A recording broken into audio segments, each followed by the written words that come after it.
સતત વરસાદને પગલે હવે વાહન ચાલકોને હાલાકી પડવાનું શરૂ થયું છે। તસવીરો વહેલી સવારથી જ વરસાદી માહોલના કારણે અમદાવાદના અલગ અલગ વિસ્તારોથી આવી રહી છે। અમદાવાદના કઠવાડામાં સૌથી વધુ 1.5 ઇંચ વરસાદ નોંધાયો છે, જ્યારે નિકોલમાં 1 ઇંચ વરસાદ થયો છે।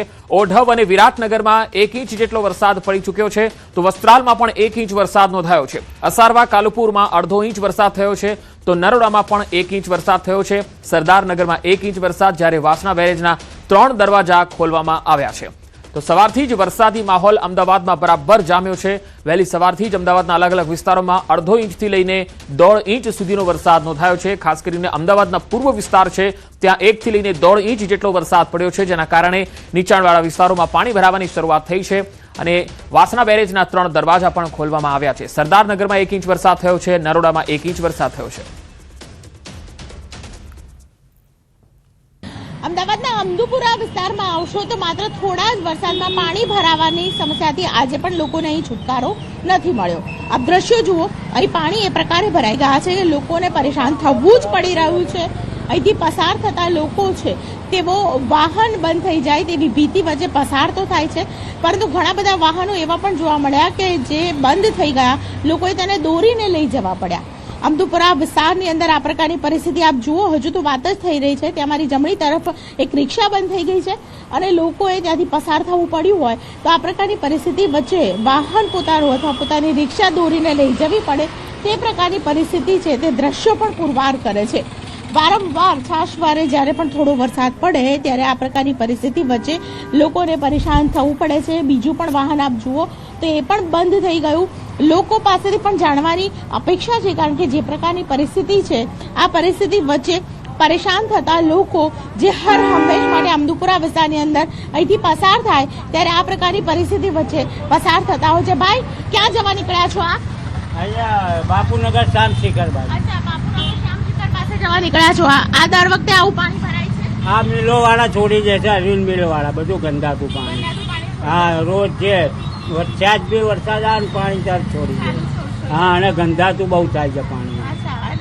ગંધ મારે, સ્મેલ આવે, કેમિકલ વાળું હોય, પછી રોગચાળો ફાટે, ના થાય ને તે થાય ને લોકો બીમાર પડી જાય। વાહનો તમારા બંધ થયું છે? ગયા વખતે બંધ થાય છે વાહનો। 6 ઇંચ વરસાદ આવે ને તો બહુ પાણી છોડી દે છે, તો વાહનો બી બંધ થાય, હેરાન થઈ ગઈ છે પરિસ્થિતિ, રિક્ષામાં ખરાબ થઈ જાય છે પછી। તો થોડો જ વરસાદ છે તે આ પ્રકારની પરિસ્થિતિ વચ્ચે લોકોએ પરેશાન થવું જોવા મળી રહ્યું છે।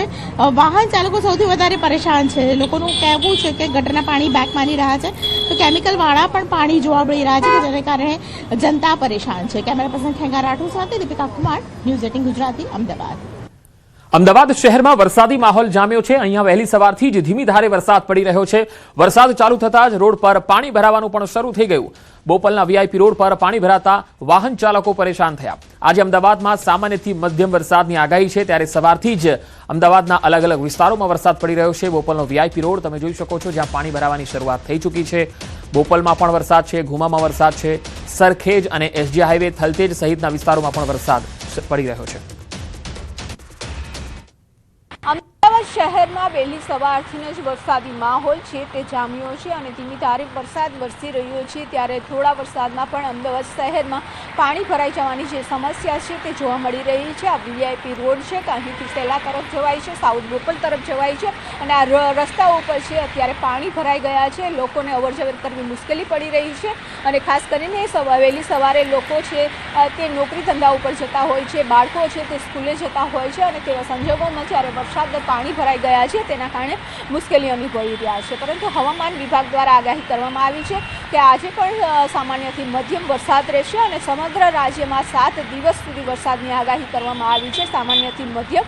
અને અમદાવાદ શહેરમાં પણ સામાન્યથી મધ્યમ વરસાદ વચ્ચે પણ અમુક વિસ્તારો છે કે ત્યાં અત્યારે પાણી ભરાઈ જવાની સ્થિતિ છે તે જોવા મળી રહી છે। ત્યારે અમદાવાદના જે વિસ્તાર છે અલગ અલગ, તે વિસ્તારમાં અત્યારે વહેલી સવારથી જ વરસાદ વરસી રહ્યો છે।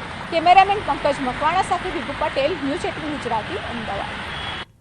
ગાંધીનગરના કલોલમાં જામ્યો વરસાદી માહોલ। વરસાદના કારણે નીચાણવાળા વિસ્તારોમાં પાણી ભરાઈ ગયા છે। કોબરા સર્કલ, પંચવટી વિસ્તાર અને ટાવર ચોકમાં પાણી ભરાયા છે। બોરીસણા, ગરનાળા સહિત અમદાવાદ મહેસાણા હાઈવે પર પાણી ભરાયા।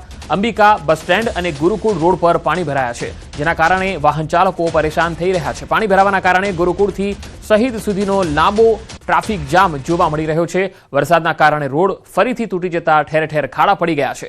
પાણી ભરાવાથી અને ખાડા પડવાને કારણે વાહન ચાલકોને હાલાકી પડી રહી છે. સ્માર્ટ સિટીનો અનુભવ બિલકુલ નથી થઈ રહ્યો. પાણીના નિકાલની વ્યવસ્થાને લઈને તંત્ર સામે મોટા સવાલ ઉઠી રહ્યા છે.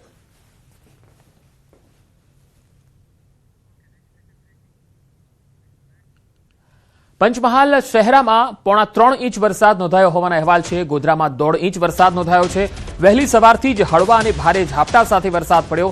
હાલ મોરવા હડફ અને ઘોઘંબાના પૂર્વ વિસ્તાર સહિતના વિસ્તારોમાં ધીમી ધારે વરસાદ પડી રહ્યો છે. આ વરસાદને પગલે ગ્રામ્ય વિસ્તારોમાં ઠંડક ફેલાઈ ગઈ છે.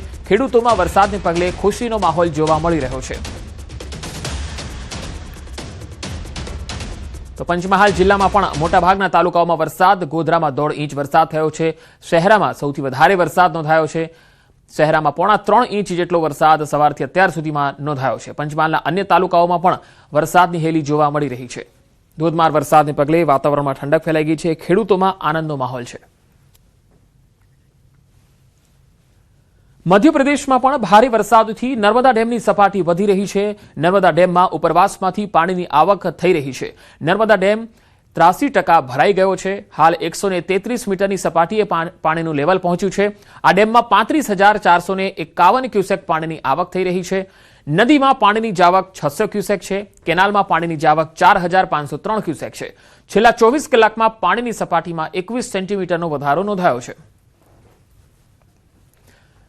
તો નર્મદા ડેમ 83% ભરાયો છે. નર્મદા ડેમની સપાટીમાં વધારો થઈ રહ્યો છે. ઉપરવાસથી જે આવક થઈ રહી છે તેના કારણે નર્મદા ડેમનું જે લેવલ છે પાણીનું એ ધીરે ધીરે વધતું જઈ રહ્યું છે. તો બીજી તરફ પાણી પણ છોડવામાં આવી રહ્યું છે. દહેરાદૂનથી અડીને આવેલ વિકાસનગર અને ચક્રાતા વિસ્તારમાં ભારે વરસાદ બાદ નદી નાળાઓ છલકાયા છે. દહેરાદૂન શિમલા બાયપાસ રોડ પર બનેલા રેમ્પ અને કોઝવે વધતા પૂરના કારણે અત્યંત જીવલેણ બની ગયા છે.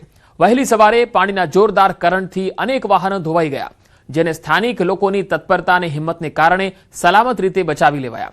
શિમલા બાયપાસ રોડ પર સ્થિત રામગઢ કોઝવેની આ તસવીરો છે, જે ડરામણી છે. પહાડોમાં મુશળધાર વરસાદ બાદ રસ્તા પર પાણી ભરાઈ ગયા અને આ દરમિયાન વધતા પાણીને પાર કરવાનો પ્રયાસ કરતી વખતે એક સ્કૂટર પર સવાર મહિલા અને બાઇક પર સવાર એક યુવક સંતુલન ગુમાવવાને કારણે પાણીમાં વહી જવા લાગ્યા. તસવીરોમાં તમે જોઈ શકો છો, કિનારા પર હાજર સ્થાનિક લોકોએ પોતાના જીવની પરવા વિના તરત જ કરંટમાં ઝંપલાવીને બંનેના જીવને બચાવી લીધા. વાહનોને પણ બહાર કાઢ્યા. સદનસીબે પ્રશાસન સતત લોકોને તેજ પ્રવાહ સાથે રસ્તાઓથી દૂર રહેવાની અપીલ પણ કરી રહ્યું છે. અહેવાલો પ્રમાણે કોઈ નક્કર વ્યવસ્થા ન હોવાથી અકસ્માતનો ભય રહે છે. ખરાબ હવામાનને ધ્યાનમાં રાખીને સૂજી ગયેલા કોઝવેને પાર કરવામાં થોડીક સેકન્ડની ઉતાવળ જાન ગુમાવી શકે છે. ઉત્તરાખંડમાં મુશળધાર વરસાદને પગલે તમક વિસ્તારમાં નદીનું પાણીનું સ્તર અચાનક ખૂબ જ વધી ગયું છે, જેના કારણે જોતજોતામાં નદી ભયજનક સપાટીએ પહોંચી ગઈ છે. પાણીના પ્રચંડ પ્રવાહ અને તીવ્ર દબાણને કારણે કાગળની જેમ આખો પુલ તણાઈ ગયો. 40 મીટર લાંબો પુલ પાણીમાં રમકડાની માફક તણાઈ ગયો હતો. કાર ચાલક પણ તણાઈ ગયો હતો. આ પુલ ક્ષતિગ્રસ્ત થવાથી આસપાસના અન્ય વિસ્તારો સાથેનો સંપર્ક તૂટી ગયો છે, જેના કારણે સ્થાનિક લોકોની અવરજવર અહીંયા ઠપ્પ છે. પૂર જેવી પરિસ્થિતિના કારણે જનજીવન ભારે પ્રભાવિત થયું છે. તો ઉત્તરાખંડમાં તસવીરો તમે જોઈ શકો છો. બંને અલગ અલગ તસવીરોમાં તોફાની બની ગયેલી નદીનું રૌદ્ર સ્વરૂપ, જેમાં પાણીનો પ્રચંડ પ્રવાહ છે એ વહેતો જઈ રહ્યો છે. તમક નદીમાં પથ્થરો તણાઈ રહ્યા છે. આખો પુલ જે છે એ પડવારમાં તણાતો દેખાઈ રહ્યો છે. બીજી તરફ અહીંયા લોકોની અવરજવર ઠપ્પ થઈ ગઈ છે. चमोली में सोमवार दोपहर के बाद जिस तरीके से मौसम बदला और नीति मलारी घाटी के तमक क्षेत्र में बादल फटने की वजह से भारी नुकसान हुआ है। इस समय तहसील मुख्यालय से एसडीआरएफ के साथ साथ एनडीआरएफ और तहसील प्रशासन की टीम मौके के लिए पहुंच चुकी है और बताया जा रहा है कि 40 मीटर लंबा पुल और इसके अलावा एक जो बीआरओ का कर्मचारी है, जो ओसी वहां पे तैनात है, उनके साथ જેને રામ રાખે તેને કોણ ચાખે, આ કહેવત નીતિ ઘાટીમાં એ સમયે બિલકુલ સાચી સાબિત થઈ, જ્યારે ઉત્તરાખંડના તમક નાળામાં આવેલા ભયાનક પૂર વચ્ચે એક જેસીબી ઓપરેટરના જીવ પર આવી બની. ભારે કાટમાળ અને પથ્થરો સાથે વહેતા પ્રવાહની વચ્ચે જેસીબી મશીન કોઈ રમકડાની જેમ પાણીના ધસમસતા વહેણમાં તણાતું ગયું. પરંતુ આ વિકટ પરિસ્થિતિમાં પણ ઓપરેટરે હિંમત ન હારી અને સમજદારી દાખવતા તે મશીનની અંદર જ સુરક્ષિત બેસી રહ્યો. સદભાગ્યે થોડીવાર પછી જ્યારે પાણીનો પ્રવાહ